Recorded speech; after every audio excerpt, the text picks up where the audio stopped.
needs. Also, the operating costs are going down, and the operating costs, it goes to maintenance. There's not nearly as much maintenance on an EV than there is with an internal combustion engine. The other one is global warming, depending on the source. So if your EV, everybody thinks, oh, there's no emission, great, it's green. If the electricity that charged that battery was created by burning coal, you're not doing anyone any favors. So it really depends on the carbon that was pumped out into the atmosphere in order to produce that electricity in the first place. So sources like nuclear, uranium is perfect because there's no carbon. Wind and solar are also non-carbon in terms of the production. But it's something that's called, they're not dispatchable energy. The electricity is not dispatchable, meaning you can't send the electricity down when you want to. You can't just order it up, so to speak, because at night the sun isn't shining, and sometimes the wind isn't blowing. So it's only coming in when those things are working. Clean air, I talked about a little bit about before, but there's also pushing regulators of electrical distribution or electrical utilities are pushing this because of global warming and air, the clean air. And I talked about the maintenance. So that is on that slide. Go to the next one. So this is basically a graph showing the price drop of lithium ion batteries. All right, the next one. And this next chart is the global sales. That next one, if you Zach. Sure. Well, before you go there, a couple of questions on the previous slide at the lithium ion batteries. Now I see stock market of all these companies, the lithium batteries. They're saying right now there's a scarcity of lithium because of how much of a demand it is for the electrical vehicle. Can you speak a little bit about it? Yeah, because lithium is an element. It has to be mined like gold or lead or anything else. So there's a supply chain issue with that. There's only so much lithium on the planet. So it's a finite resource. And I don't know if there is enough lithium to build all the batteries that would be needed to replace all the vehicles on Earth. Chances are they'll come up with something better, but right now there's nothing. I know Tesla has come up with a cobalt battery, but cobalt needs to be mined too. So in the future, lithium might be the new oil, so to speak, where countries are willing to go to war to secure their sources. And then one more addition, I just wanted to add to the previous slide. When you were talking about electric vehicle in turn of the century, beginning of the 20th century, actually they said somewhere around 60 to 65% of the United States was all electric vehicles. So so that obviously there was a preference at one point using electric vehicles, as to what you were saying, because of the fact that the engines wasn't developed for the gasoline cars. Mm-hmm. Go ahead. Sorry. Yeah, it was the internal combustion engine is a lot more complex than the electrical motor, and it took longer to develop. So to this one here, one of the things that it shows is, with the global total, and then with different countries, subsets of, roughly by 2020, there are roughly 3.5 million EVs worldwide. That is one of the things, is that it's the share, but the other important thing is the share that EVs have of the total vehicle market, and that's only 3%. In 2019, the number I have. So it's what we have right now is a puny amount. In the US, it's even less than 3%. It's more like 1.5, maybe even 2 max. So one of the things that they're predicting that by 2030, so in another 10 years, it might go up to 5.5%, which is, a bump up, but we're not nowhere near actually, getting towards the end of, the goal of 100%. One of the things, if you pay attention to this industry at all, there are, in the past, say 2 years, there have been numerous news articles about automobile manufacturers, Volvo, GM, Ford, Mercedes, and the whole lot that are coming out and announcing that by X date, 2035 or 2040 or whatever, they will only make EVs. And that's nice, and that's great. But on the other side, for any economic transaction, you need a supply, but you need demand. And right now, people are not demanding EVs in a large sort of way because of some of the impediments. And it's a chicken and the egg sort of thing.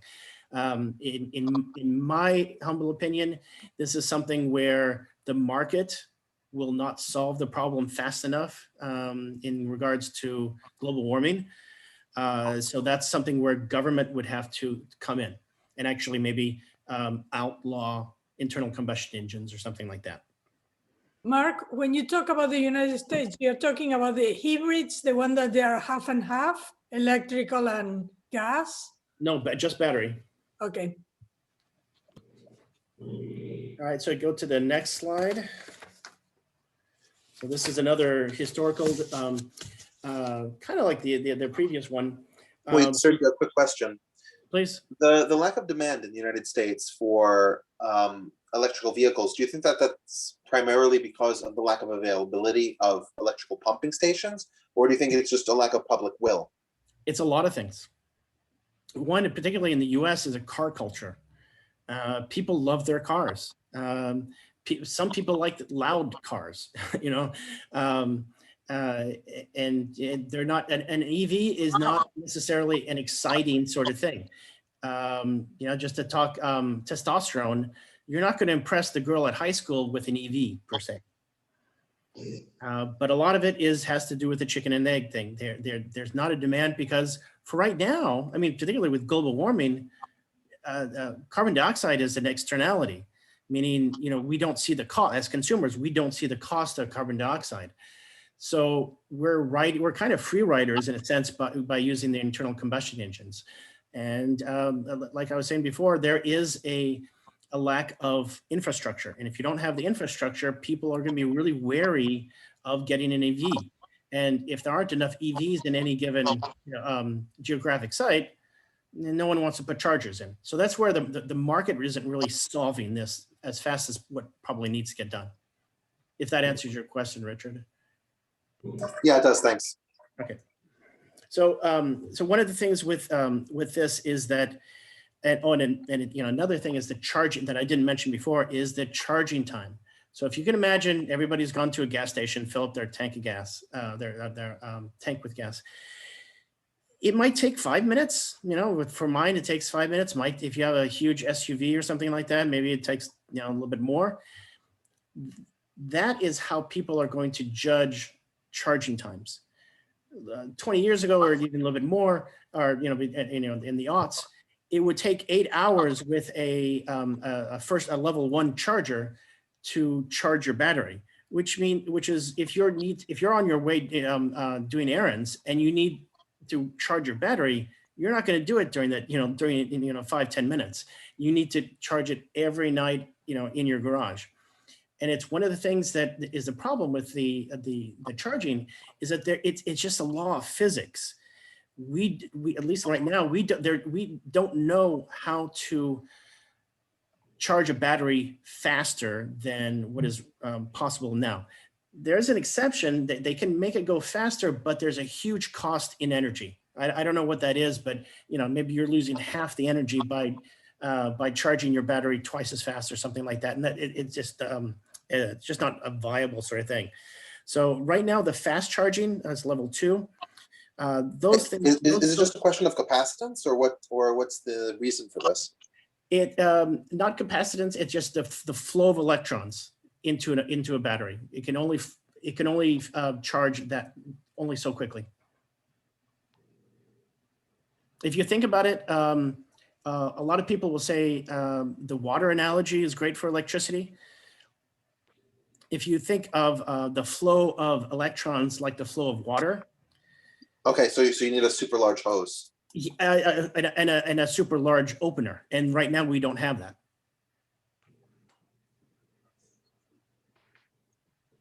I So- mean, one I believe it's Get not around.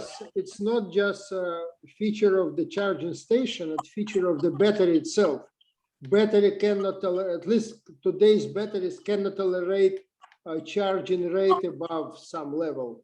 Exactly. That's what we were talking about when there's with the hole in the tank, so to speak. It Right, needs to be a bigger hole in order to facilitate a more rapid charging.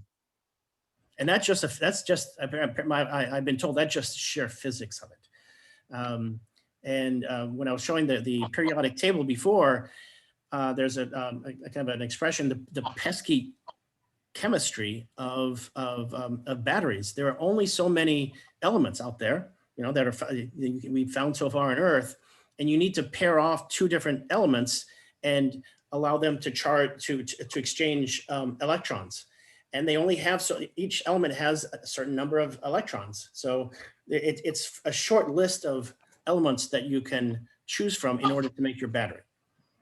Mark, So, there's yeah. a way around it. In China, they have created a company, Neo, that swaps batteries, basically. Yeah. So if the battery basically loses power, they swap up. They have swapping stations, and that's what they're mostly XPEV and Neo is currently using, and that's the way around doing this. And I know that Tesla right now has has increased the battery's life substantially.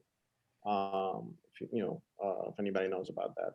I know this technology, swapping batteries, was first developed in Israel. Yes, exactly.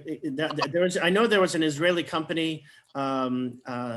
There's another company that was implemented it in Tokyo for their taxis. Yeah, they collaborated. This Israeli company collaborated with Renault. Okay, yeah, that would make sense. Yeah, Nissan, I guess. Well, Renault, Nissan, they were combined at that point. Okay, but and on paper that sounds like a great idea, and I thought that idea had legs, but so far nobody has been able to make it work. Yeah, it went bankrupt for I don't know for what reason. Maybe it wasn't enough demand. But I know yeah, maybe it was just the initial hurdle, because you need to have a big buy-in. You need to have a fleet of like a city of taxis in order to start making it work. You need a critical mass to even start something like that. Maybe that was it. Mark, I have a question. What is BEV versus PHEV? BEV is battery electric vehicle, meaning it only has a battery to charge. PH is plug-in hybrid. Okay, I see. Okay, so the last thing on this one is one of the issues that right now the fast charging technology, you can get approximately 40 miles of driving in about 10 minutes of charging, which mitigates the fear of getting stranded far from home. Most kind of trips are going to be less than 40 miles, and 10 minutes isn't too bad to ask people to charge. However, that's only 40 miles. It means that you're going to be charging. You have to stop and get your battery charged a lot more often than you fill your tank with gas, and that's an impediment that it's an annoyance basically, and people are going to say, oh, it's this charging time versus this time a lesser amount to fill my gas tank. I want to stay with internal combustion engines. It's again one of those externality things. So that one of the things is that even though you get enough of a charge for a day in 10 minutes, and that is not going to help you with a road trip, going 200 miles or something like that. And a lot of Americans do that. They don't want to have one car for commuting and another car for a road trip. It's more of an expense. What we're going to have to get is to a point where we're charging 200 miles worth of battery power in 30, 40 minutes. That's where they kind of need to get to. And that's going to depend, a lot of it's going to depend on energy density and the infrastructure. All right, so go to the next one. So we were looking at a past history. This is a prediction by Bloomberg. Basically, if you look at the darker green and the lighter green, it's plug-in and battery, reaching roughly 30% of vehicles by 2040. So, and that's a prediction. They're welcome to it. This might happen, but so many. It's not like just the adoption of the internet or PCs or something like that. The infrastructure is going to have to come with it, and that's what's going to facilitate it or kind of choke it, so to speak. In the past 10 years, the main thing that in terms of technology, was getting an increased sort of range and particularly lowering the price of that battery. That was the 90% I showed you earlier. And they did a huge job on that. In the future, what they're going to really have to work on is the energy density. And that's where you get back to that pesky chemistry with all the different elements. Fortunately, there's only a few of them that will even work. So they're basically the improvements in technology for the batteries themselves, in the energy density.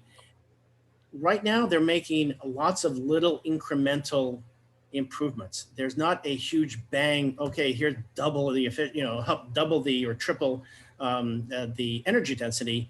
It's bit by bit by bit by bit, and that's probably what it's going to be like going forward, at least for a while anyway. So next slide. Okay, so this gets a little technical. I wanted to kind of explain the electrical grid writ large. So if you look at the image I have in the upper left, so the power plant, it generates the electricity, and power plants are far away from populations.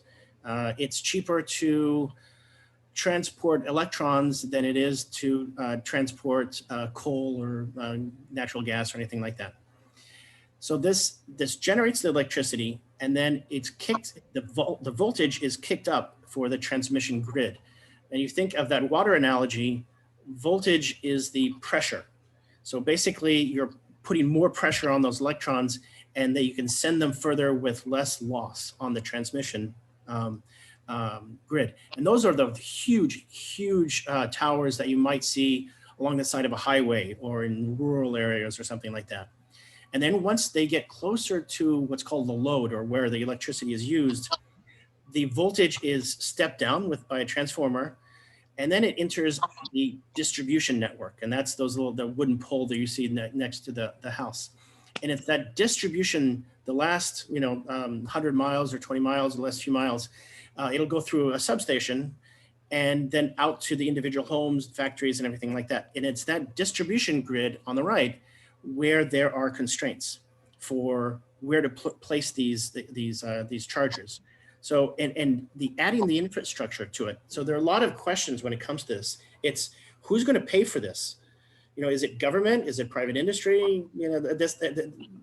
Every country has a different answer. Who's going to own those chargers? Right now, it's a mix of third-party companies and utilities. Utilities want to get into the game because they want to sell not only more electricity, but they want to own the infrastructure.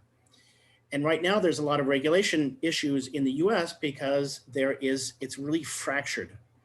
There are 3,600 utilities in the US. So it's 3,600 utilities, each with their different rules, each with their different networks, each with their different customs, each with their different way of looking at things.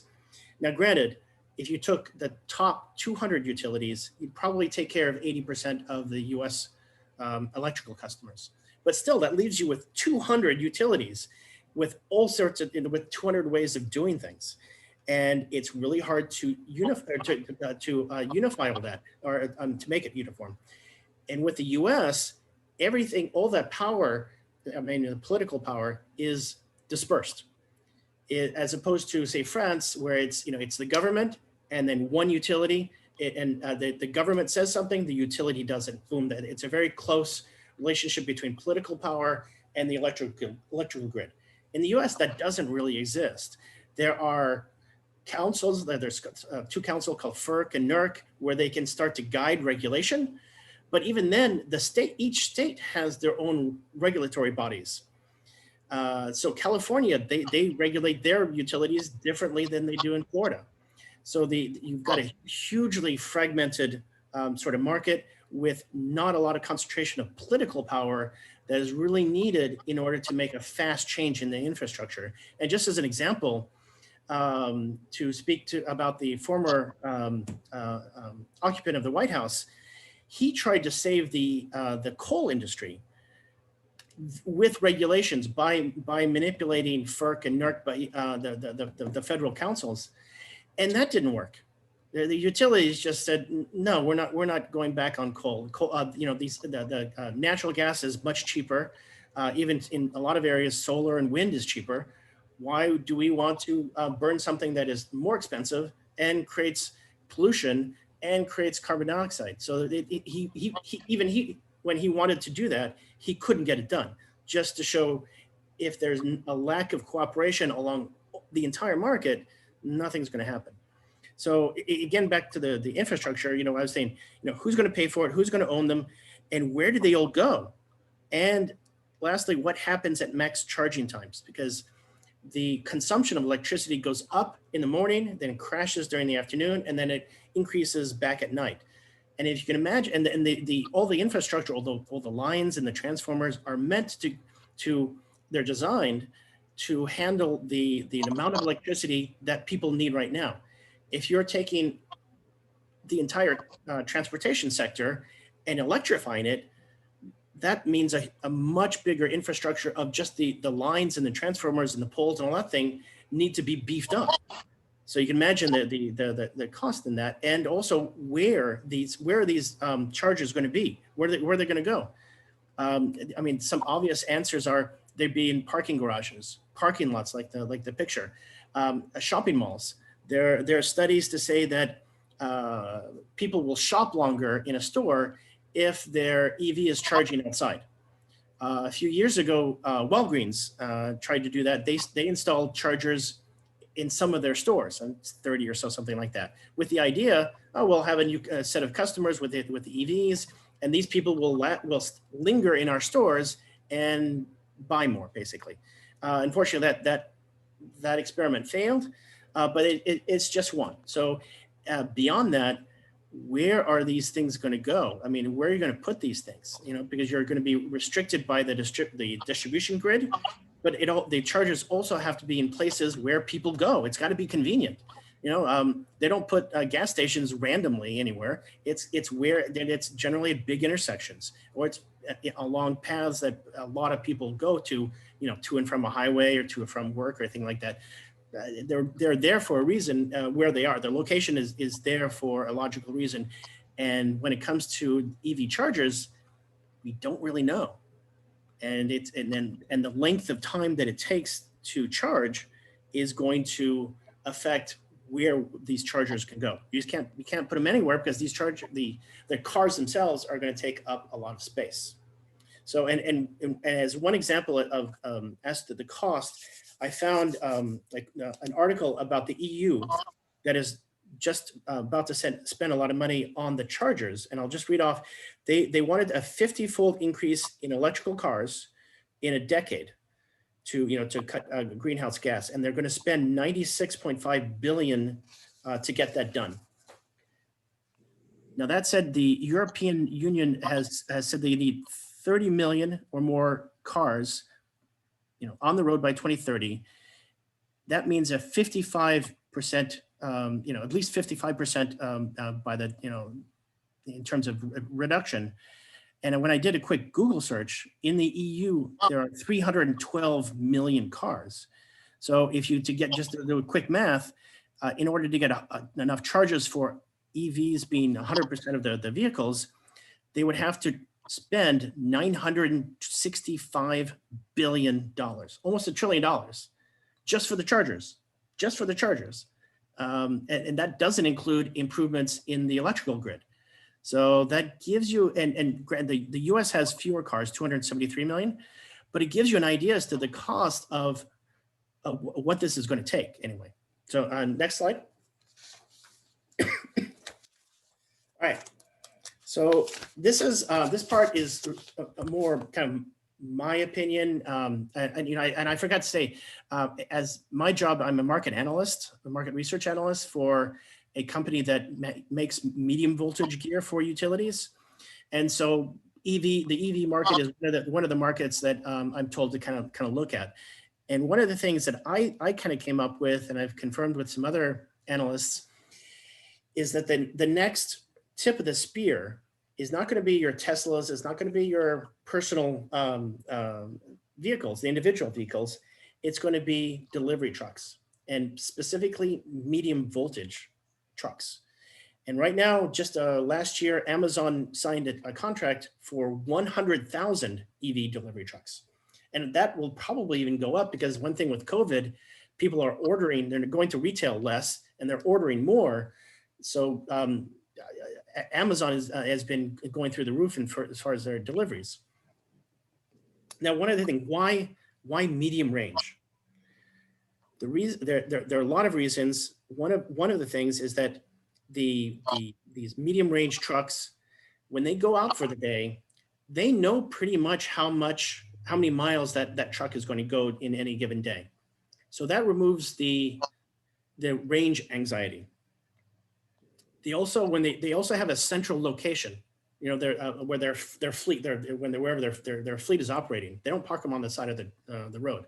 They all go to a central location. That central location can have dedicated chargers for that company's delivery vehicles, and they can be those delivery trucks can be charged overnight. Now, there's some other problems with it, but with what's called peak charging and things like that that you have to deal with and negotiate with the utilities. But the other thing is, one thing that I talked about before, is total cost of ownership. Now, your generic commuter does not go and open up an Excel spreadsheet and figure out the total cost of ownership when they buy a car. Particularly in the US, a lot of it is an emotional thing. They like the look of the design. Is it a sexy looking car? Is it popular?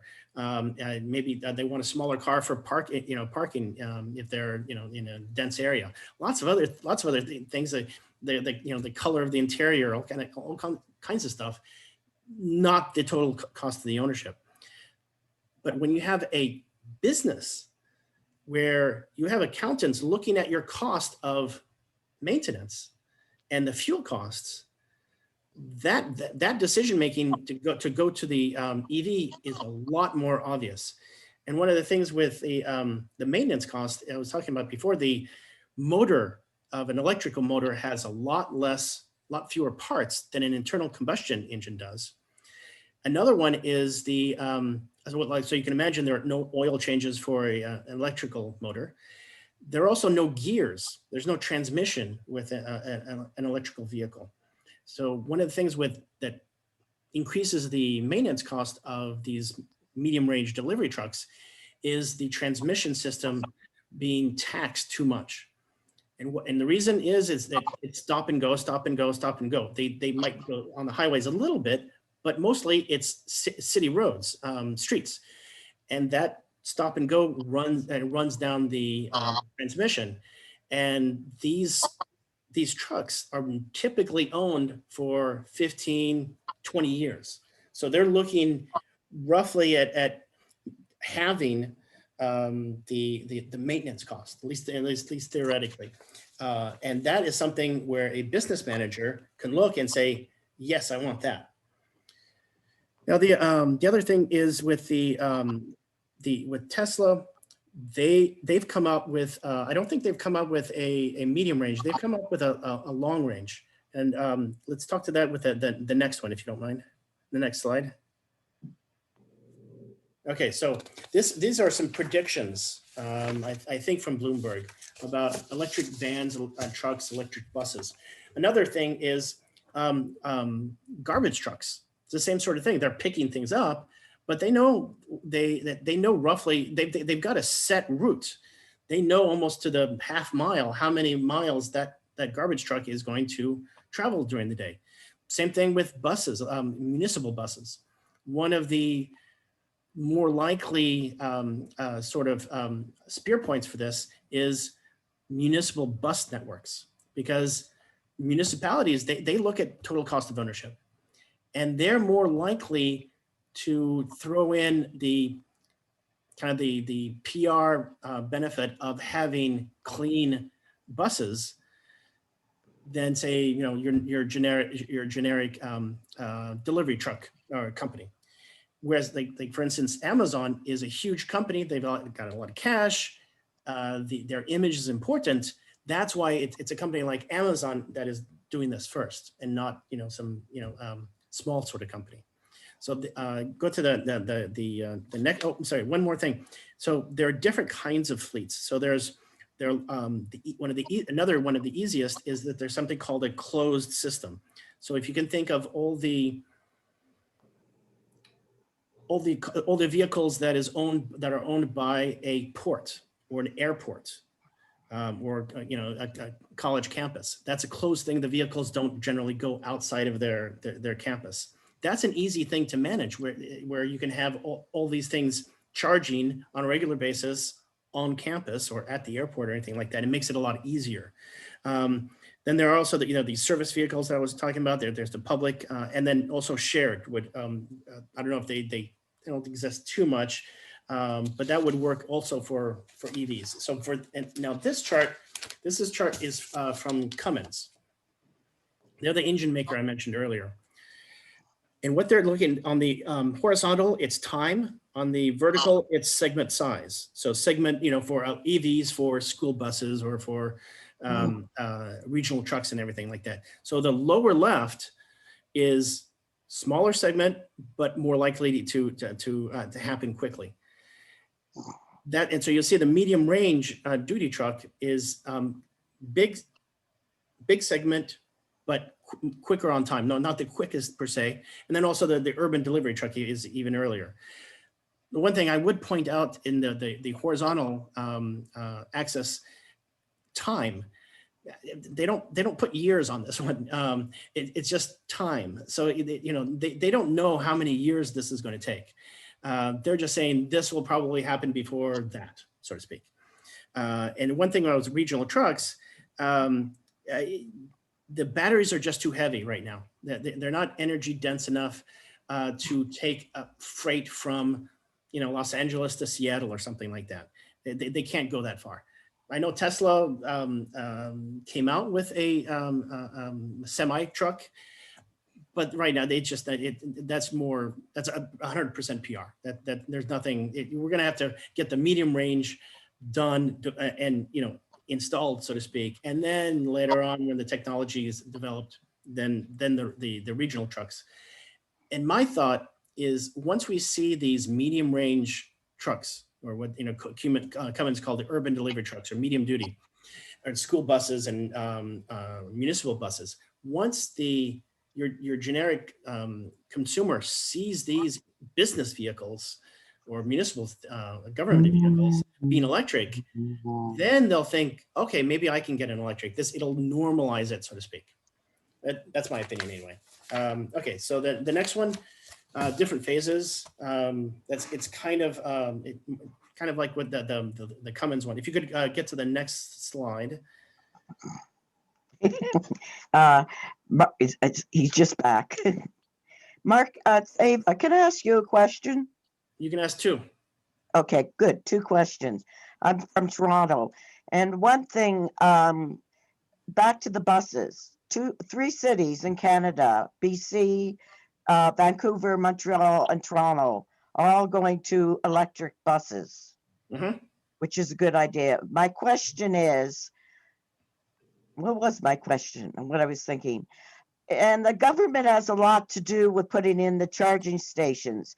I'm just wondering, in the States, do you know how fast they're moving to get electric buses? I don't, no, I don't know. I don't have any numbers for you. I know for a fact that some municipalities have done that. I know one in the in LA County, so let's call it Antelope Valley. That utility, I should say that municipality, they converted 90 some buses to electric. So their entire fleet is electric. They don't do internal combustion engines anymore. And I'm sure there are others. It's like a rippling effect, you know, buses and then cars and with the immediate climate change, you're going to do a 360, except they're expensive. That's my thought. It's going to be, you're going to need to have this kind of this example, right, with the trucks and such, that will kind of tell people, oh, okay, this is an acceptable technology. Yeah. And also within, if the cars themselves, the energy density will increase, the cost will continue to go down, and more and more people will realize that, oh, this is cheaper in the long run. That's why these trucks are like this. And it'll be a constant barrage of articles and news pieces and things like that. Right now, most people are just afraid of a new technology. They don't want to risk it. And if bit by bit, you know, these utilities, if you look up at the charging stations for California utilities, when California has, I think, half the EVs in the US. Globally, China has 80% or something like that. But these California utilities, they're being pushed by the regulators to lower the air pollution. They get away from coal, natural gas, things like that, and electrify things as much as possible. So they're being pushed by the regulators, and they have the extra incentive. The more transportation is electrified, the more electrons they can sell. Mm. All right, so basically we kind of talked about this, that, you know, the transit buses, delivery trucks and such, and then medium, and then eventually, and far down the road, the long haul sort of thing. And that's another one people have also talked about for highway traffic. There's something called inductive charging, where there's no plug. You just drive your car over the charger. If some people have, you can do this right now with your phone, at least with iPhones. You just put it on a pad, and that charges. You don't have to plug it in or anything like that. It's not as efficient, but it does do it fast. And if you were to have, theoretically, you can imagine every mile, you know, or every 5 miles, you have these inductive DC charging embedded into under the road. You could travel all over the country with that, and you wouldn't even have to stop to recharge. It would just charge bit by bit by bit by bit, and your car would remain charged the entire time. And then you hit, you know, the city streets, and then you'd have to charge, or maybe, you know, city streets. What is that? Queen Street in Toronto, Queen King, and something else there. It's a lot of cars going there. Maybe they would do it there, you know, something like that. But that is even more costly, because there you're digging up roads, you're putting in even more electrical distribution equipment, conductors, all that kind of stuff. So yeah, a lot can be done, but it's going to be expensive. So then next slide, if you don't mind. So talking about this, okay, so I think we've covered this, the tip of the spear, the medium range, the total cost of ownership, the circuit's very predictable. Yeah, we've talked about, can charge that. Yeah, we've talked about that. If you go to the next one. So you could ask yourself, why is it lithium ion right now? Back, I forget when this was invented. It was invented, lithium ion batteries were invented actually quite a while ago, but it was in the 90s that Sony wanted to develop that technology. And they wanted for Walkmans and things like that, and for electronics. And the thing is for that, what they wanted is that they wanted something light, transportable, so that you could carry, because batteries, they're heavy, and lithium ion would have even more energy density and not be as heavy. So they took, for the cars, they took a technology that had been developed for electronics, because I mean, what are you doing with the car? But you're traveling. So one of the things with the problems with the old batteries was the weight of the batteries. It's still the major weight in any car, and that in and of itself has implications as to the design of the cars. But since this weight is so much lighter, that's why they went for lithium ion. I was talking about the chemistry before. I mentioned Tesla has a cobalt battery. There are a lot of people working on all sorts of different kinds of combinations, but right now it's lithium ion for a while. Let's see, and that's it. That's the last slide I have. So if anybody has any additional questions, I'm ready. Yeah, Mark, who's going to fix these vehicles? And what training will they have to have? What was your first question? Who would be doing this? Yeah, I mean, a garage or something. But what they would need technology training then to fix. Yeah, and the thing is with the medium range trucks and the light duty trucks, Yes. wherever there's a fleet, think of Amazon. These fleets, they park somewhere at night. They have their dedicated spots, and right now with the internal combustion, they have their own mechanics, or they outsource it to a particular company that comes in and does it. Yeah, that's true. There are people that are already working on these. They're doing the maintenance. It's less complicated. Yeah. It's simpler. So the learning curve is much higher on the internal combustion engine than it is with an electrical engine. True. And so, yeah, would they have to learn a new technology? Yes. But would it be pretty simple? Yeah, they would. You might even have an issue with, you might need fewer mechanics.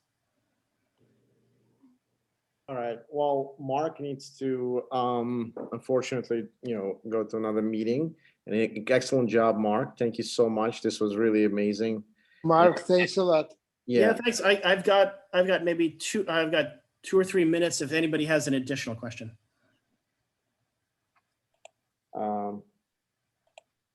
So if nobody has any questions, or if there's anybody who has a question, go ahead.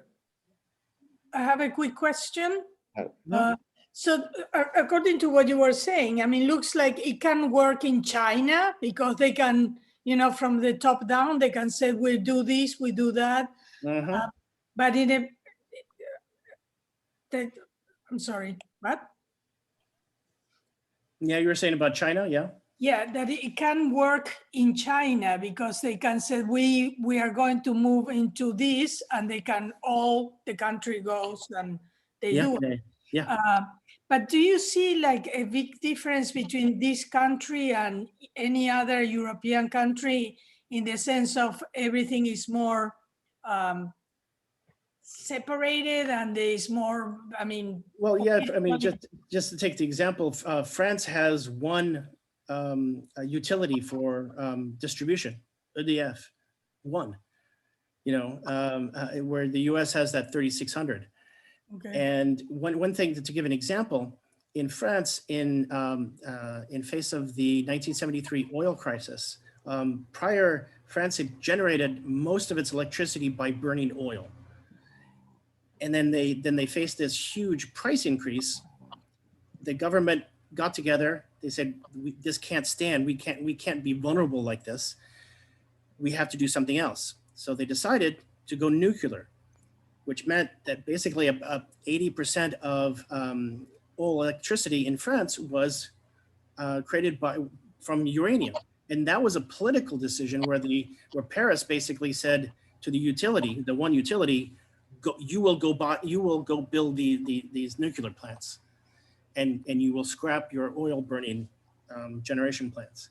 In the U.S., it's so fragmented between all the different utilities and all the layers of bureaucracy and the independence of the utilities. The U.S. really can't do that unless there was a huge political will amongst people who would say, we are only voting in senators, representatives, mayors, governors, and everything else who are on board with tackling global warming now. Then if there's a national political will, yeah, I could totally see the Americans doing it, faster. Certainly with China, it's an authoritarian government. So people have to do what the government tells them to do. And so, yeah, that has benefits and, and some drawbacks when it comes to setting up an infrastructure, technological infrastructure that doesn't make sense in terms of the market initially. They will develop that a lot faster, and that's why they're already far ahead of anyone else. But at the same time, most of their electricity is generated from coal. So yeah, they've got Right. EVs, yeah, but they're burning coal to get that electricity. Right. Thank you. Mm-hmm. All right, so we got, thank you, Mark, again. This was amazing. I You're welcome. appreciate that. We will do part 2 because there was an interest on self-driving vehicle. We'll continue on electronic vehicle. I want to go to internationally. I want to talk about Chinese market, particularly NIO, XPEV. As we know, XPEV had developed their own battery factory, which is actually not, Tesla doesn't do that. And they also had, everything is basically homogeneous from XPEV point of view. NIO has a swapping batteries. Li, quite an interesting technology as well. We have Nikola, that's actually didn't even break ground yet, but has an amazing truck company. We have a lot of, SPAC came up with a lot of the stuff like that. So now we have General Motors wanted to, in combination with Hyundai, develop electronic vehicle as well. Their stock jumped. I think Apple also wanted to do it with Hyundai. So Apple wants to have electric vehicle. So everybody's getting into it, so there's an interesting aspect of it. So. All right, I'm gonna have to sign off now, guys. Yeah. So I just want to talk about the schedule a little bit, guys. I'm gonna stop sharing this, and Thank I'm you, gonna Mark. share. Yeah, Yeah, you're welcome. Thanks for the questions. Thanks, Mark, again. Mark, Thanks this was for the guys.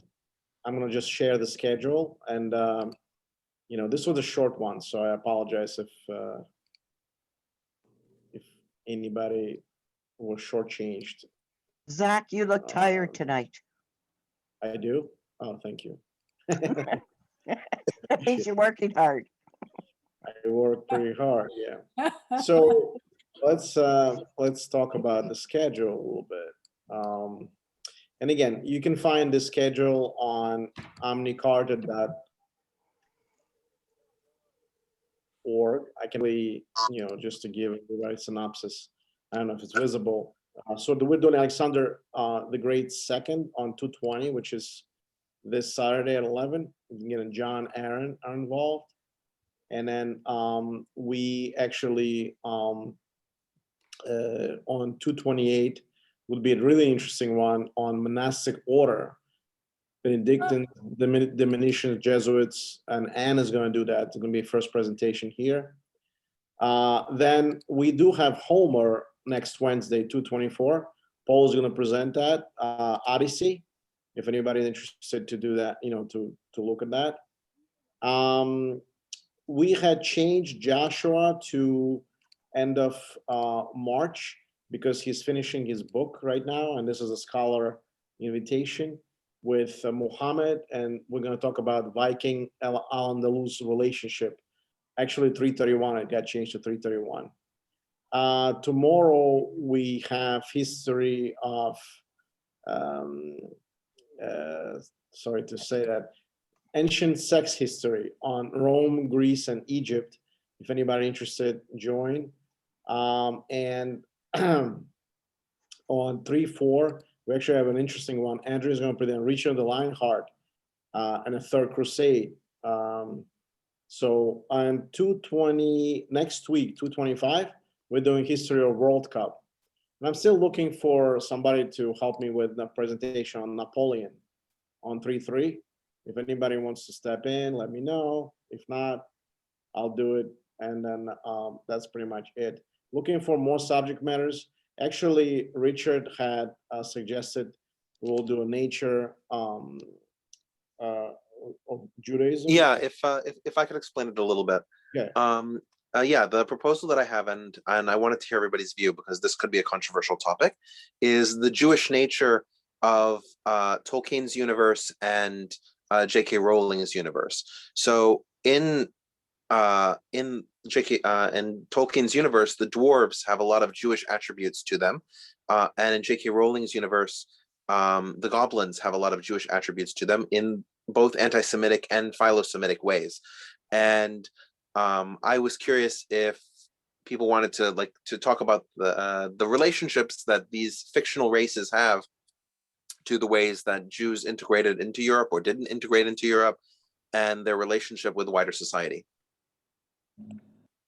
I would be very interested, I can say. I'm definitely interested. So I'm putting that in, and I've told Richard, I think I gave him the date of 10 March. 10th of March, and I'll put that into the schedule, and I'll update the schedule, send everybody. But I'm looking for topics. I know Aaron has a bunch, and if anybody wants to give me topics, Ava, you always want to, throw a topic. I don't know if she's on. So let me know what you want to talk about, and I can put it in. Like I said, we're still doing the, museum tours. If anybody has a museum that they wanted to talk about, like we already did Istanbul Museum of Archaeological Museum. We're going to do Hermitage at some point. So let me know if you guys have any of those that you want to talk about. Tour of a museum, because since we're in COVID and nobody's traveling, it would be really interesting to do that. All right, just want to wish everybody a nice evening. This was a short one. I'll see you tomorrow. If not, see you Saturday. Good Hey, night. good night. Doug, Thank you. Good very night. much. Good night. Good night. Right. Good night, Zach.